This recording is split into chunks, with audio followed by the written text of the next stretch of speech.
everybody. Pastor Warnock here, literally just walking out of service. You can see him on the elevator on my way to my office. We continue our series entitled Some Assembly Required. It's on the family. This morning I preached Sweet Honey from a Lion. You say what? Check it out. You'll see what it's about. Sweet Honey from a Lion. God bless you. Amen. The Old Testament book of Judges, chapter 14. Somebody's got a whole radio broadcast going on. The reading begins with the first verse. Deacon Jackson, is that your phone? I can pick on him because that's my old professor at Morehouse. Emphasis on old.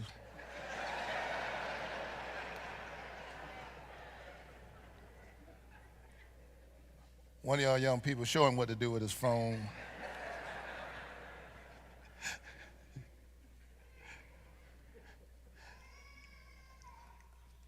That's what you get for giving me a B when you should have given me an A.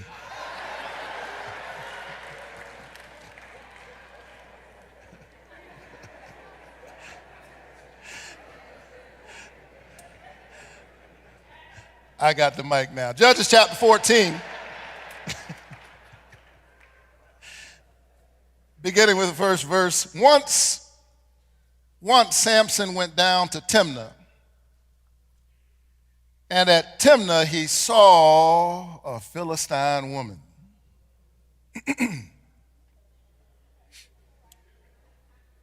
Then he came up and told his father and mother, I saw a Philistine woman at Timnah. Now get her for me as my wife. But his father and mother said to him, is there not a woman among your kin or among all our people? Can't you find a good church girl? Why do you have to go and take a wife from the uncircumcised Philistines?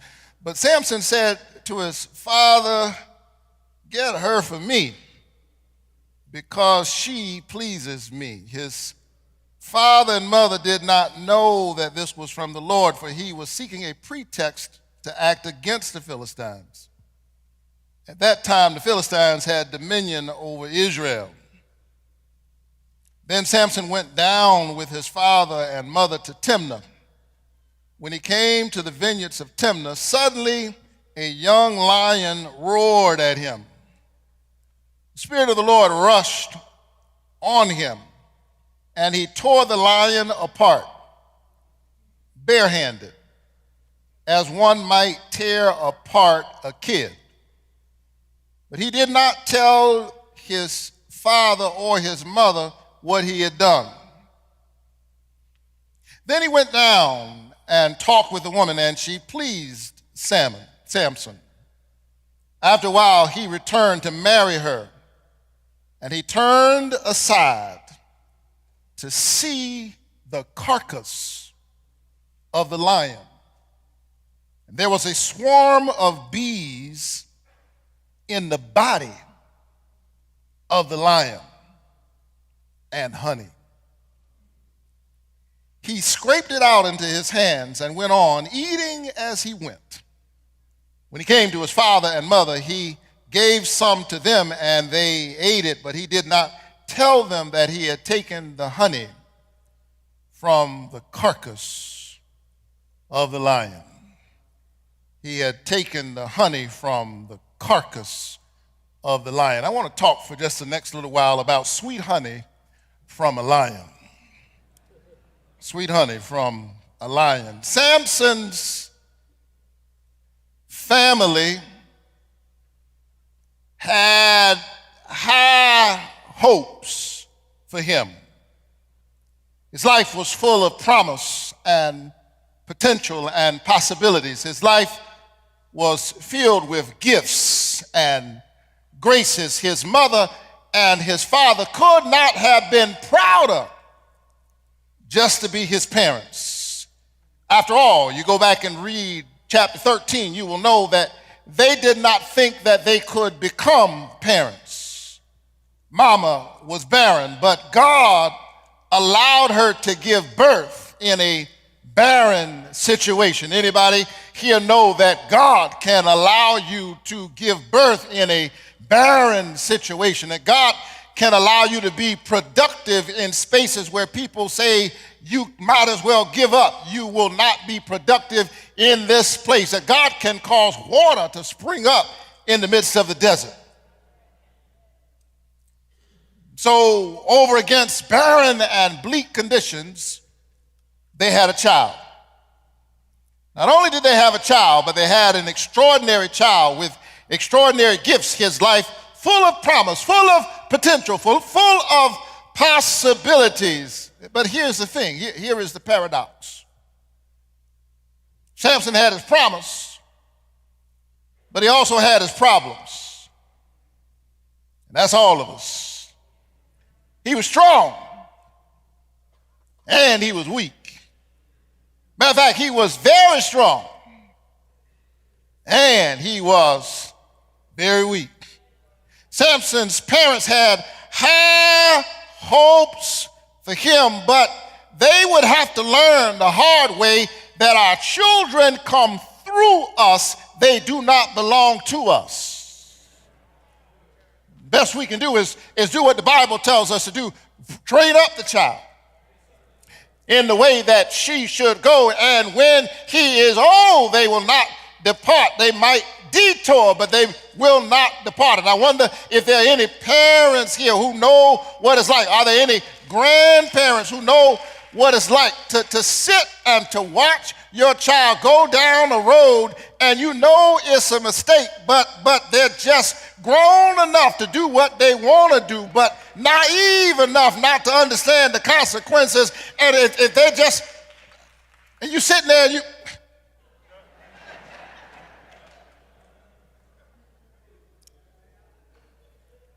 can I give you some advice? Sometimes you need to let them go.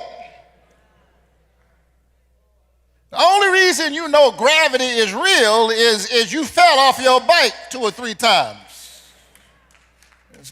Some of us are so busy as parents protecting our children from all the consequences of their behavior that we think we are helping them when we are helping to destroy them by shielding them from the natural consequences of the decisions that they have made. Your children come through you. They do not belong to you. They are not an extension of you. They come from God, and there comes a time when all you can do is turn them over to the hands of the God who created them in the first place. Lord, have mercy on my child.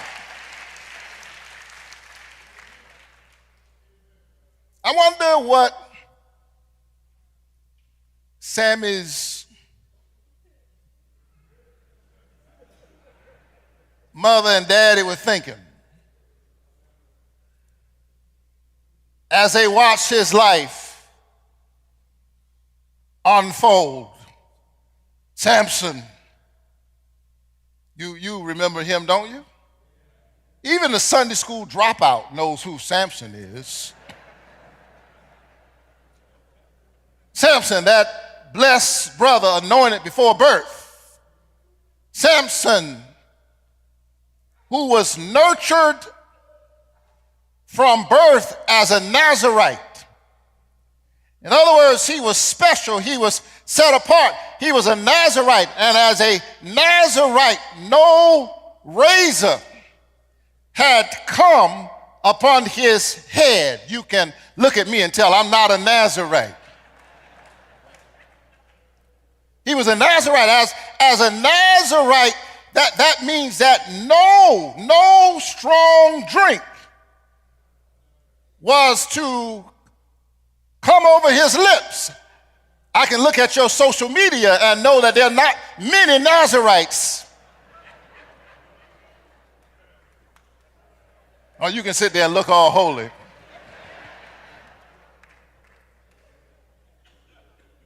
Samson, consecrated for a special work.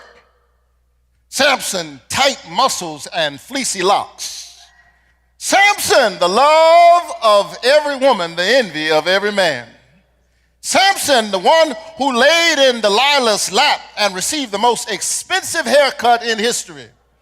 It cost him his eyes. It cost him his strength. It cost him his life. Be careful where you lay your head. It might be the most expensive haircut.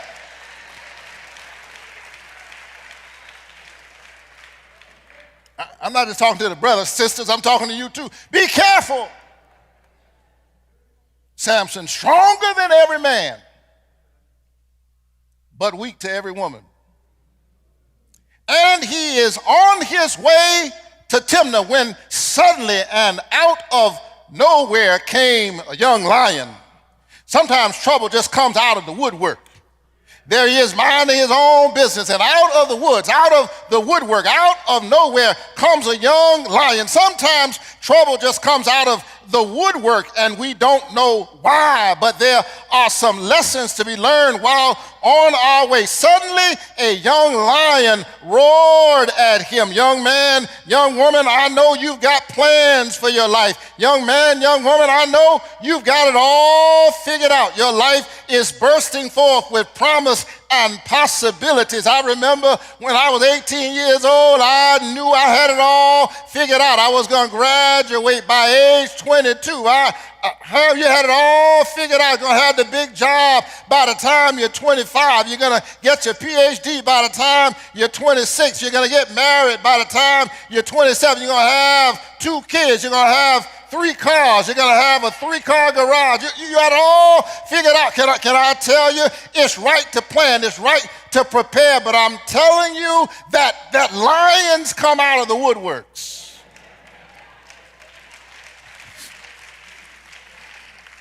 And life almost never turns out the way we plan. But I'm here to witness this morning that God has very seldom given me what I thought was coming to me in the way that I thought it was going to come. It almost never turns out that way, but I can stand here and testify that he doesn't do it the way that I think he's going to do it, but when God finishes it, it's better than anything I could ever plan. His purpose is greater than my plan. Is there anybody here who can thank God that you did not get what you wanted when you wanted it?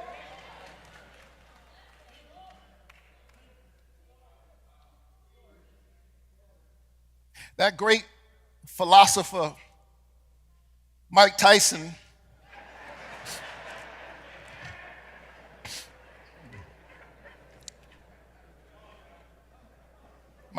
can be profound. He said everybody's got a plan until they get hit in the mouth.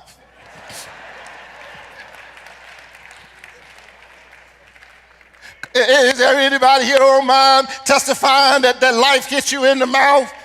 Come on, you know you got hit. Maybe you just got hit upside the head. Is there anybody here who's ever had a plan until life hits you in the mouth? Lion came out of the woodwork. The enemy comes to kill, to steal, and to destroy. But Jesus said, but Peter, I prayed for you. You can't play with the enemy. He comes to kill and steal and destroy, but I prayed for you. You better be prayed up. You better spend some time on your knees. If you spend some time on your knees before God, you can stand before any situation.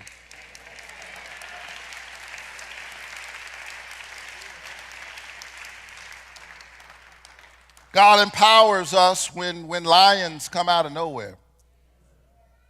God empowers us, number one, to reverse destruction.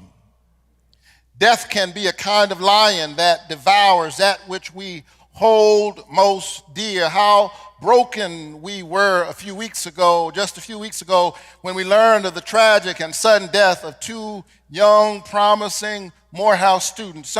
Sometimes the worst imaginable happens. I sat here for that funeral of one of the young men officiating his service, and to see all of these students. The sanctuary was filled with young people because the unimaginable had come out of nowhere. Sometimes death can be a lion, but there are other lions that come sometimes out of the woodworks. It does not have to be death. Sickness is a lion. It eats away at our health, our vitality, and our strength. Divorce is a lion that breaks hearts and bruises families, and no one in the family is left unscathed. It's not that you can't survive, but if we're honest, nobody is left unscathed. Poverty and debt are lions that not only eat away at our wallets, they can destroy self-confidence and self-worth and self-esteem, and there are families that are at each other's throat and they are mad at one another, but beneath the anger that they are expressing toward one another is a paucity and poverty of resources that leads to frustration. Depression is a lion that can sometimes grab you, and for years on end, refuse to let you go. Well-meaning friends say, why don't you just shake yourself out of it? Don't they understand that if you could just shake yourself, you would have done that a long time ago? Depression is known to maul the mind and tear at the soul. When he came to the vineyards of Timnah, suddenly a young lion roared at him. Lions sometimes come out of nowhere, and there is no adequate explanation. This life, my beloved, will send you some curveballs. I didn't come this morning to preach an easy gospel. No games, no gimmicks, just the gospel. I didn't come preaching some Pop-Tart religion. Just name it and claim it. Call it and haul it. You can stand and be a man and a woman of faith and still go through a dark and difficult season. He didn't promise us. He did not promise us that we would not walk through the valley of the shadow of death. He promised to walk with us through the valley of the shadow of death. His rod and his staff shall comfort me.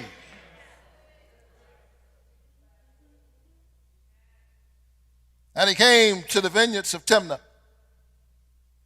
Suddenly a young lion roared at him.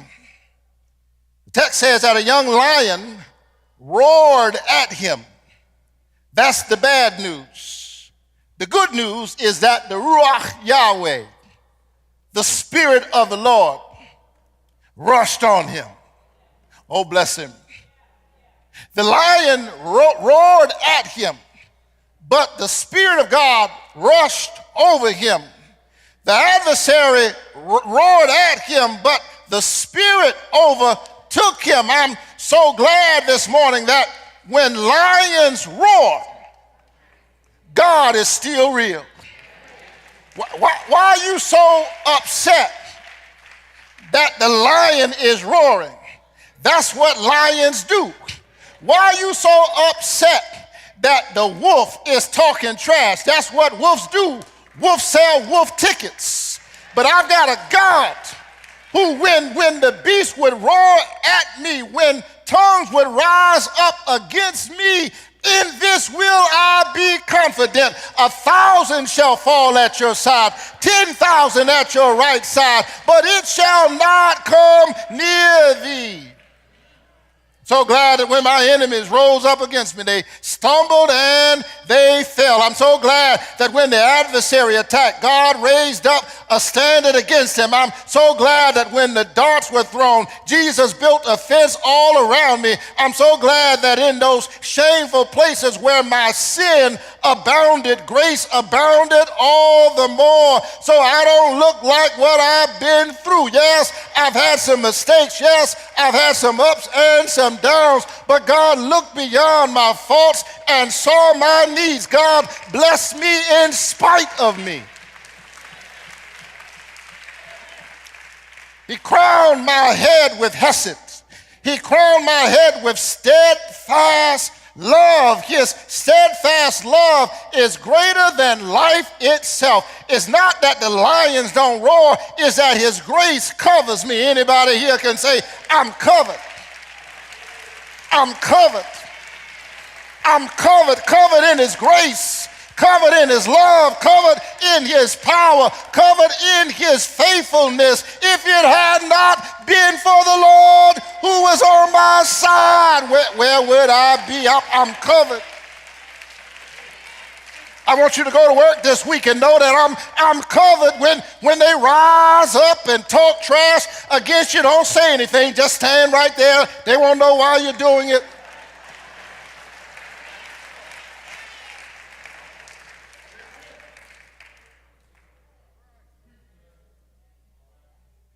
Lion roared, but spirit rushed. When we've been converted and consecrated, when we've been sanctified and set apart, I'm convinced that God gives us what we need to handle lions. Sometimes we feel like we don't have enough, but we do. Like Samson, God just waits and gives it to us in the moment that we need it. God doesn't give you what you need way in advance. Because if you get what you need way in advance, you will convince yourself that you gave it to yourself. But oh, when they throw you in the fiery furnace and the heat turns up 7 times harder and there's no way out, that's when you say, Father, I stretch my hands to thee. No other help I know. That's when he shows up as the fourth man in the fiery furnace. He didn't give it to me way ahead of time, but right when I needed it, God showed up. Is there anybody here who can say, right when I needed it? Right when I was about to give up. Right when my enemies thought they had me cornered, that's when God raised up a standard against the adversaries. God gives us what we need in those places when we find our strength unequal to the task. That's when God shows up and we discover that we have more than we thought, because greater is the one who is within me than the one who is within the world. Come next and see that God empowers us not only to reverse destruction, God empowers us to resist distractions. Listen to me, young sisters and brothers. Listen to me, old sisters and brothers. If your enemy cannot destroy you, he will try to distract you until you destroy yourself.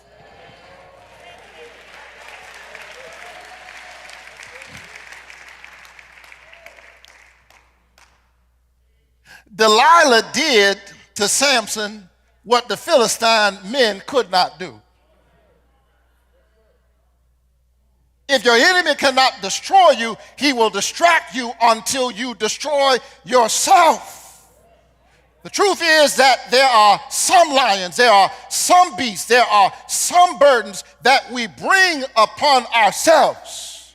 At the very least, we place ourselves in situations that leave us vulnerable and lead us into more problems than we ever thought probable or ever could have predicted. Sin will take you further than you intended to go, keep you longer than you intended to stay, and cost you more than you thought you'd have to pay.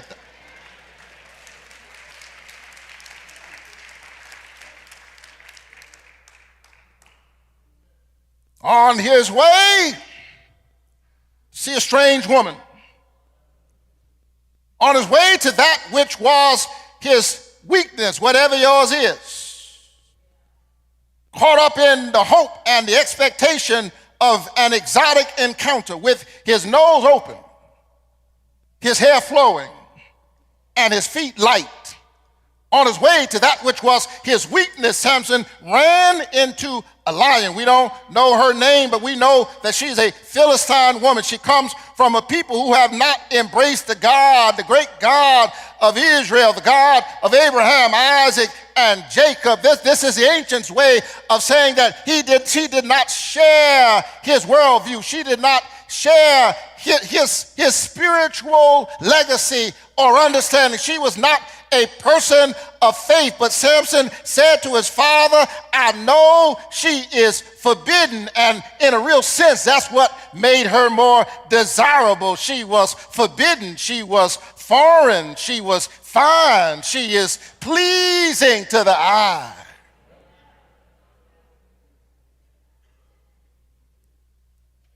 That's how the narrator describes the whole period of the Judges.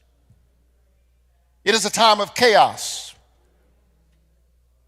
It is a time of lawlessness. It is a time of destruction.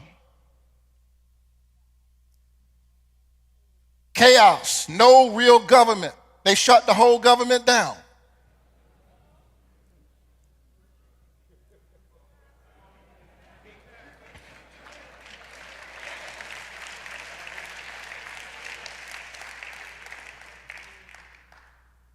And the Bible describes that period by saying each one did what was right in his own eyes. They were so focused on the I, they didn't think about the we. Everybody did what was right in their own eyes. And it was a recipe for destruction. It was a recipe for chaos. Get her for me because she is pleasing to the eye. Everybody did what was right in their own eyes. And our sin is always more expensive. What happened to all them amens I had 15 minutes ago? Our sin, I must be going down somebody's street. Our sin is always more expensive than we imagined.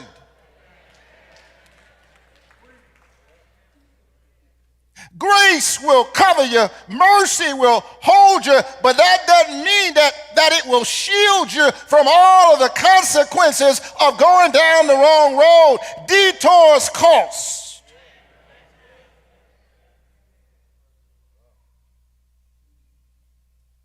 The brother has ability and he has an appetite. And as strong as he was, he allowed his appetite to overcome his ability. And when your appetite overcomes your ability, what your adversary cannot do to you, you will do to yourself. God empowers us through the Holy Spirit to reverse destruction and to resist distractions. Then finally, God empowers us to reach our destiny.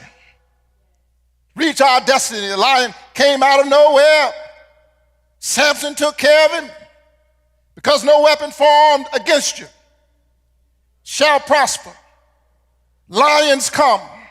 But sometimes we're surprised to discover with Daniel that we don't have to fight at all.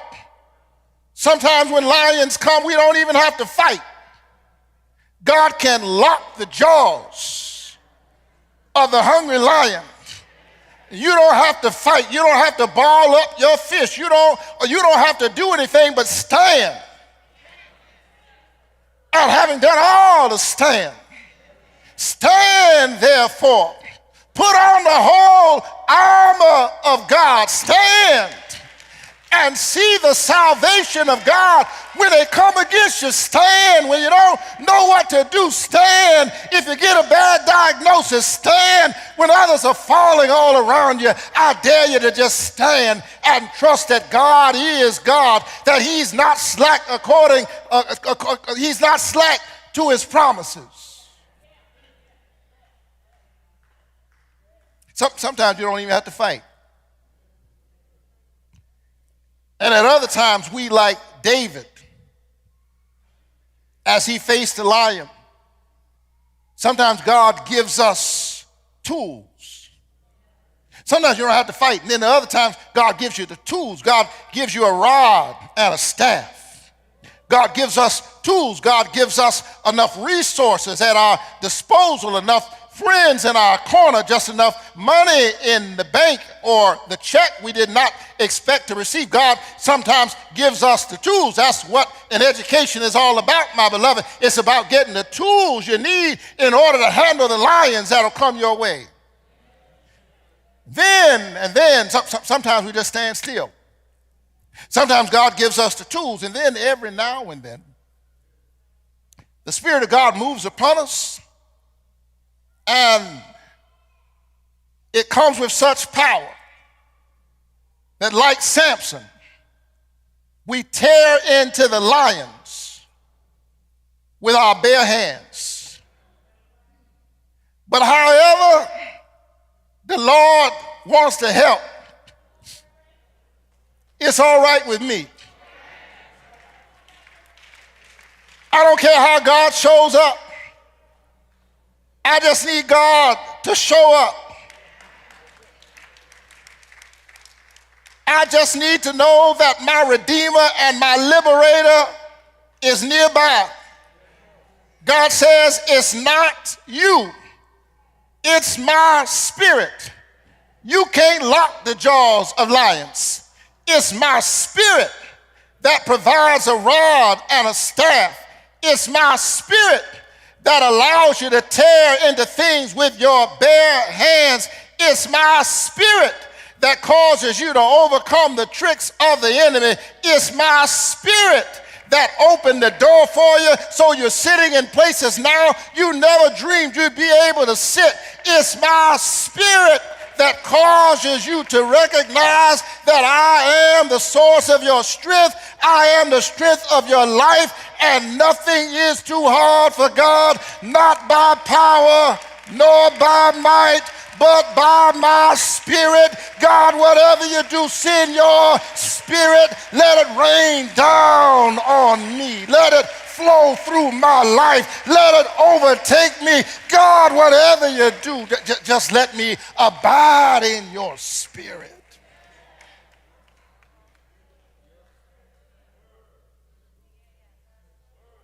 Well, the Spirit of God empowered Samson, and Samson took care of the lion, tore him apart with his bare hands, and he went on about his business. It was like nothing even happened. Tore him apart with his bare hands, went on about his business, and on a return trip, he turned aside and just happened to spot out of the corner of his eye the carcass of the lion. I wonder if there's anybody here who on your way to your next battle has ever taken the time to look at the periphery in order to see the remains of the enemies you've already overcome.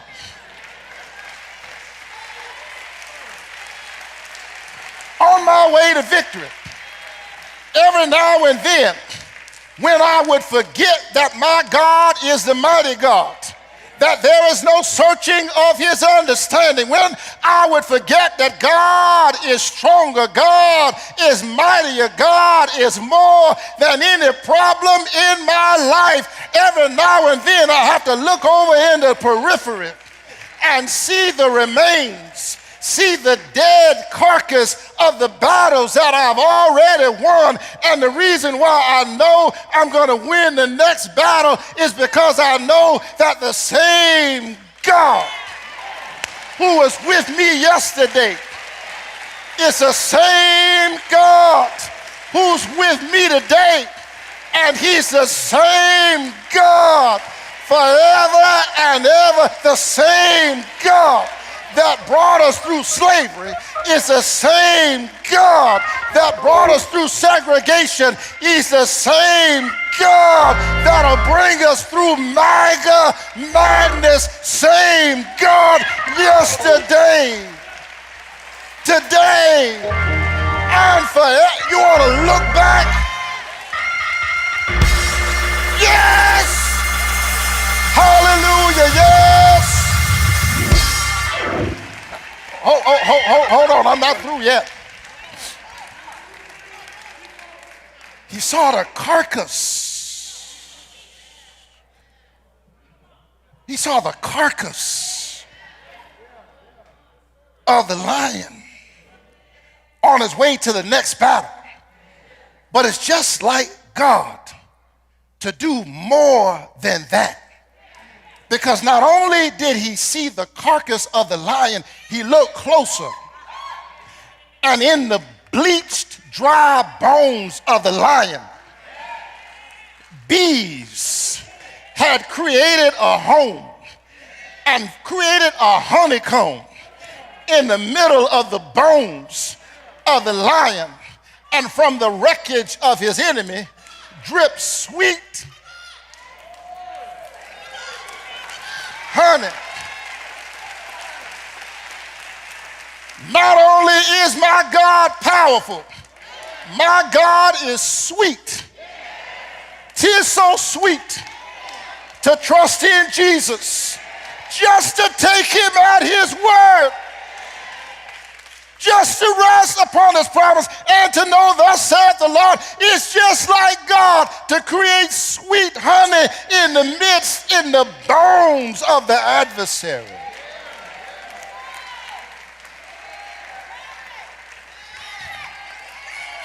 Oh, taste and see that the Lord is good. Blessed is the one who trusts in him. Yes! Yes!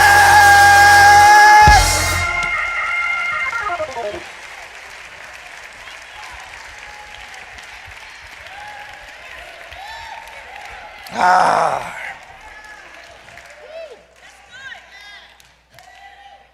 Young people, when I was born in the dark ages,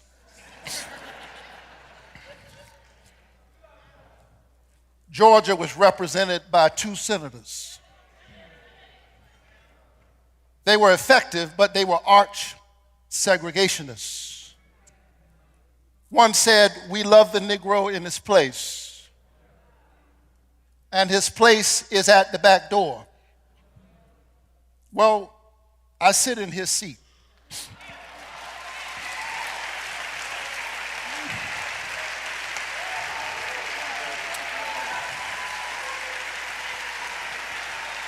And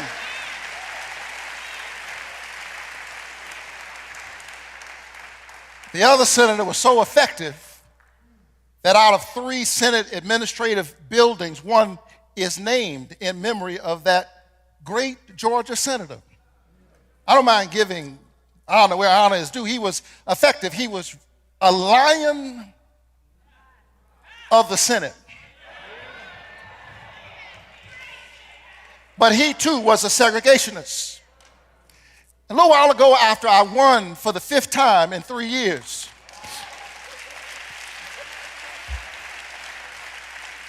I'm not bragging, I'm testifying. When I won,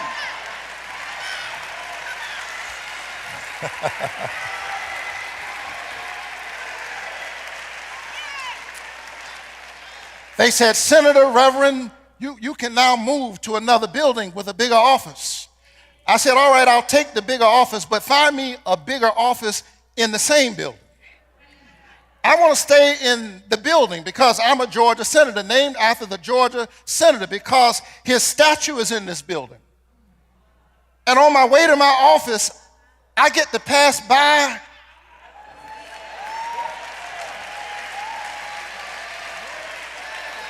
his statue. It's like passing by the bleached bones of an era gone by. They keep trying to take us back, but it's over. And if you don't think it's over, every now and then you all just pass by and reach down. Some of you have jobs that your grandparents never could have imagined. Some of you live in houses that your grandparents used to clean. And every now and then you ought to look back and thank God we have come over a way that with tears has been watered, treading our path through the blood of the slaughtered. He's sweet. I know dark clouds may rise, strong winds may blow, but I found a Savior and he's sweet. I know he'll make a way. I know he'll bring you out. I know that he'll prepare a table before you in the presence of your enemies. I know he'll be with you in the midnight hour. I know that he's God all by himself. Is there anybody here who can say, I know that I've been changed? I know that I know that I know that I know, yeah.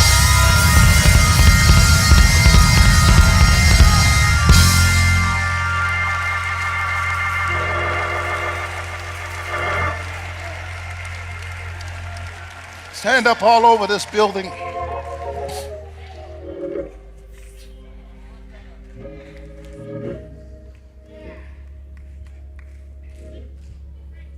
I know.